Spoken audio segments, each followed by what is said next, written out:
Hope for Scalebound in 2025? God, I'm sorry. That Casey Anthony jump scare from earlier today. Go watch that on the channel again, y'all. It's still, oh god. Hideki Kamiya playfully hints at wanting to revive Scalebound with Xbox Phil Spencer. He left Platinum Games in 2023 and founded a new studio, Clovers, which is working on an Okami sequel. Xbox's extensive lineup of fantasy RPG nowadays may hinder the potential of a Scalebound revival. I don't know, man. Like, people were pretty down for it, and I don't see any reason why we wouldn't. Um, Now that Kiyama's career, like, he's got a more storied career, I think he's going to be in a much better place to advocate for that. um he posted on Twitter, trans rights, but it's okay to dead name Twitter. He was reminiscing about the canceled Dragon RPG, adding a quote from the director, "I'd love to make it again someday. Let's do it, Phil," referring to the head of Xbox, Phil Spencer.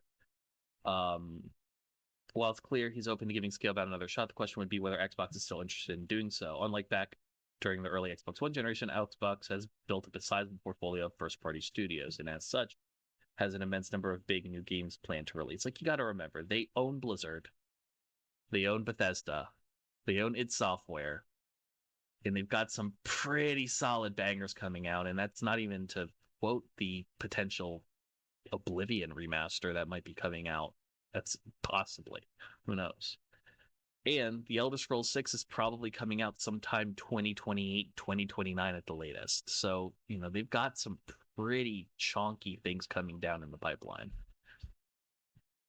Xbox is partnering with Hitman developer IO Interactive on a fantasy game known as Project Dragon, so there doesn't really seem to be much room in Xbox's lineup for a big fantasy RPG. But I will say a Platinum Games-esque style RPG with that type of combat would be very fun.